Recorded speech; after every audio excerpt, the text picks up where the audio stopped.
Assalamualaikum dan salam Malaysia Madani. Saya Lydia Yusrina Abdul Ilyas bersama anda dalam Berita Pagi Sarawak edisi Rabu 1 Februari. Kita mulakan berita dengan perkembangan ini. Sarawak akan memulakan pengeluaran gas metanol menjelang Januari tahun hadapan apabila kilang pertamanya yang terletak di Kindurong, Bintulu memulakan operasinya. Premier Sarawak Datuk Patinggi Tan Sri Abang Johari Tun Openg memberitahu pengeluaran gas metanol tersebut juga bagi tujuan dieksport ke pasaran terbuka. Datuk Patinggi Tan Sri Abang Johari menjelaskan pembangunan loji gas metanol yang dianggarkan menelan kos berjumlah 8 bilion ringgit mencapai peringkat akhir dengan percubaan operasi ditetapkan pada April tahun ini. Ini adalah tahun terakhir untuk mereka membangunkan loji ini. Dan saya difahamkan bahawa pada bulan April ini mereka akan memulakan trial dengan gas yang akan disalurkan kepada loji ini. Beliau memberitahu demikian kepada pemberita selepas melawat tapak projek loji metanol Sarawak Petchem Sedia Merhad di Bintulu. Beliau menambah pembinaan jeti khusus untuk memudahkan penghantaran produk tersebut telah siap selain pekerja telah dilatih dalam industri berkenaan. Datuk Patinggi Tan Sri Abang Johari juga memaklumkan loji metanol kedua juga sedang dibangun menerusi pelaburan sektor swasta. Beliau berkata Sarawak mempunyai bahan mentah yang mencukupi untuk mempergiatkan aktiviti hiliran petrokimia dengan penemuan 10 kawasan gas baharu di Malaysia dengan 8 daripadanya berada di Sarawak. Tambahnya, Bintulu akan menjadi hub petrokimia dan akan dibangunkan secara berperingkat untuk merancangkan industri hiliran petrokimia. Premier Sarawak juga memaklumkan jaringan internet akan dinaik taraf kepada rangkaian 5G di kawasan Kidurong dan sebahagian Bintulu menjelang tahun hadapan. Sementara itu, pada Majlis Berasingan, Premier Sarawak Datuk Patinggi Tan Sri Abang Johari Tun Openg mahu Persatuan Pengimport dan Peniaga Kenderaan Melayu Malaysia Pekema Sarawak untuk meneroka kaedah mengitar semula sumber tenaga bateri bagi penggunaan kenderaan.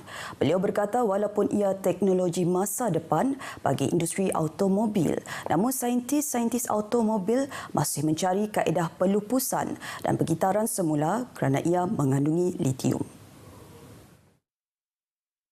Datuk Patinggi Tan Sri Abang Johari memberitahu umum mengetahui penggunaan kenderaan elektrik EV kini semakin meluas di negara-negara maju dan pengguna tenaga fosil tidak lagi digunakan untuk kenderaan menjelang 2035.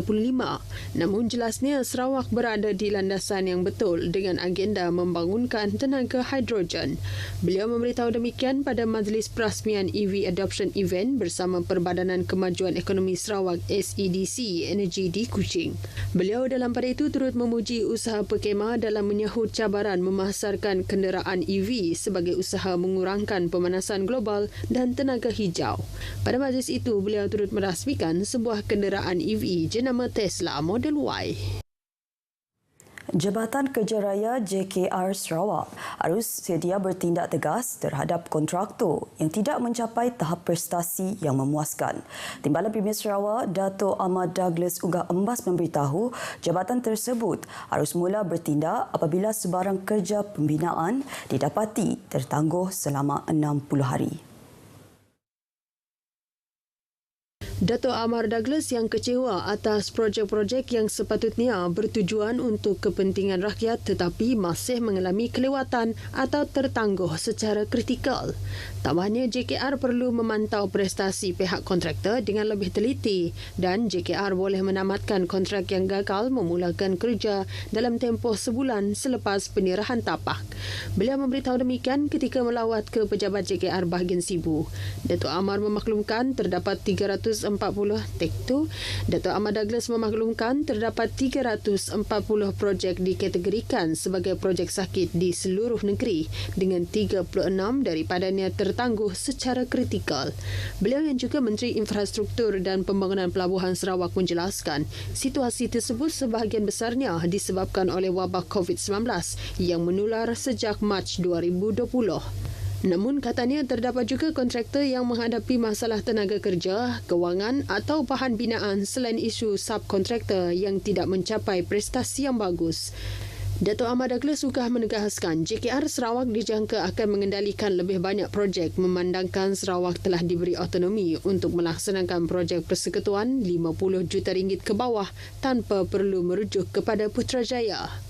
Terdahulu, jurutera bahagian Sibu, Insinyur John Wong Toh Koh dalam taklimatnya memberitahu JKR Sibu kini bertanggungjawab ke atas 8 projek iaitu 3 sekolah daif, sebuah stesen pertanian dan 4 projek jalan raya. Katanya setakat ini kerja-kerja sedang dijalankan dan ia dijangka siap mengikut jadual.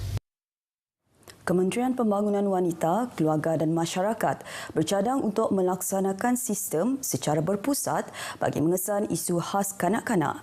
Menterinya Datuk Seri Nancy Shukri memberitahu ia akan diberi tumpuan dalam pembentangan bajet bulan ini dan sistem itu akan dapat mengesan kes kanak-kanak yang terabai dan didera selain memudahkan pemberian bantuan kepada mereka.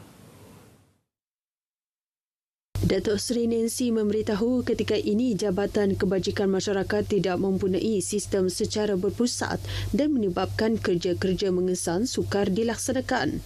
Walaupun tidak mendedahkan lebih lanjut berkaitan sistem tersebut, beliau memberitahu ia adalah antara fokus kementerian yang akan dibentangkan kelak selain pengujudan sebuah jabatan khas bagi menangani kesejahteraan termasuk isu penderaan dan pengabaian. Beliau memberitahu demikian kepada pemberita selepas menyampaikan sumbangan kepada keluarga arwah Nur Atira Jaafar, 23 tahun di Bintawah Hilir, Kuching. Tambahnya lagi, kementeriannya juga bercadang untuk memberi latihan khusus penjagaan kanak-kanak kepada mereka yang terlibat dengan Pusat Pelindungan Kanak-kanak di bawah kementeriannya.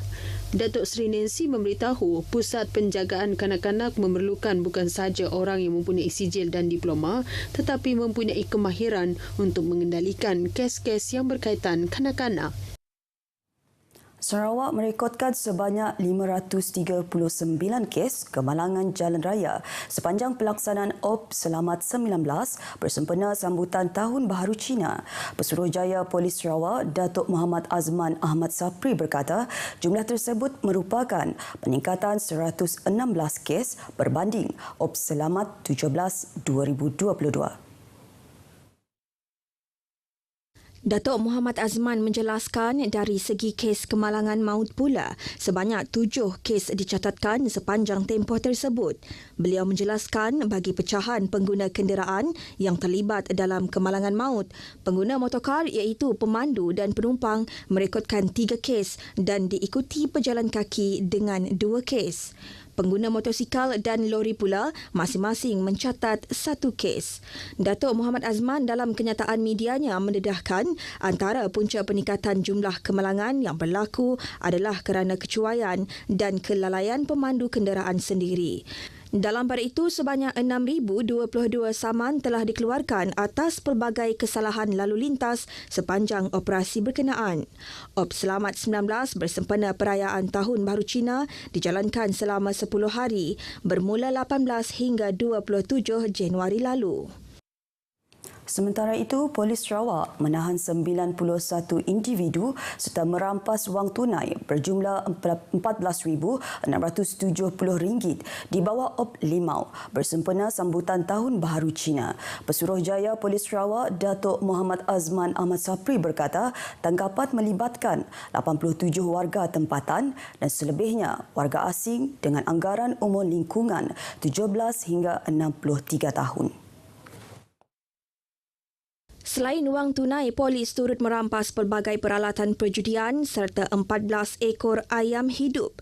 Beliau mendedahkan antara perjudian yang popular dimainkan adalah perjudian sabung ayam, judi poker dan judi holo. Siasatan dijalankan mengikut peruntukan Seksyen 6-1 Akta Rumah Judi Terbuka 1953 kerana berjudi dalam bangunan dan Seksyen 7-2 Akta Rumah Judi Terbuka 1953 kerana berjudi di di luar bangunan. Jika disabitkan dengan kesalahan, boleh dihukum dengan denda tidak melebihi RM5,000 atau penjara tidak melebihi 6 bulan atau kedua-duanya sekali. Op Limau yang dijalankan dari 15 hingga 29 Januari lepas bertujuan membendung aktiviti perjudian dalam dan luar bangunan bersempena sambutan Tahun Baharu Cina. Tegasnya, pihak polis akan mengambil tindakan tegas kepada individu yang menganjur dan menjalankan pertaruhan berlandaskan undang-undang sedia ada dalam usaha menangani aktiviti perjudian. Datuk Azman menyatakan demikian dalam satu kenyataan media. Majlis Pembandaran Sibu MPS memandang serius laporan mengenai tongkang tenggelam di Batang Rajang yang boleh mendatangkan bahaya kepada pengguna sungai. Pengerusi MPS Clarence Ting berkata ia tersebut akan dilaporkan kepada Lembaga Sungai-Sungai LSS untuk tindakan segera termasuk memasang lampu atau pelampung amaran di lokasi tongkang tersebut tenggelam. Clarence juga telah memaklumkan kepada Menteri Pengangkutan Sarawak Dato' Sri Lee Kim Shin untuk tindakan segera sebelum sebarang kejadian tidak diingini berlaku. Clarence Ting berkata demikian ketika mempengerusikan mesyuarat ahli-ahli Majlis Perbandaran Sibu di Sibu. Beliau juga bimbang kemalangan berlaku ekoran kejadian itu terutama apabila sudah ada syarikat yang menawarkan pelayaran menyusuri sekitar Bandar Sibu menggunakan bot ekspres. Seorang pengurus sebuah syarikat direman 4 hari bermula semalam bagi membantu siasatan berhubung kes tuntutan palsu berjumlah RM182,420. Perintah reman dikeluarkan oleh Magistret Zuraini Ali Musa selepas membenarkan permohonan Suruhanjaya Pencegahan Rasuah Malaysia SPRM untuk menahan reman suspek lelaki berusia 57 tahun di Mahkamah Magistret Bintulu. Menurut sumber, suspek telah mengemukakan invoice kepada sebuah jabatan kerajaan berkaitan tuntutan kos pengangkutan bagi penghantaran diesel dan petrol ke kawasan pedalaman di sekitar Kakus dan Sungai Kakus pada tahun 2021. Isnin lalu, suspek telah ditahan berhampiran Balai Polis Pusat Miri sekitar jam 12.30 hari ketika cuba melarikan diri daripada ditahan pihak SPRM. Kes disiasat di bawah Seksyen 18 Akta Suruhanjaya Pencegahan Rasuah Malaysia 2009 yang memperuntukkan hukuman penjara sehingga 20 tahun dan denda tidak kurang dari 5 kali ganda butiran palsu atau RM10,000, mana-mana lebih tinggi jika didapati bersalah. Paparan itu tadi mengakhiri berita bagi Sarawak edisi Rabu 1 Februari. Dapatkan perkembangan sahih sepanjang masa melalui portal berita.rtm.gov.my. Assalamualaikum dan salam Malaysia Madani.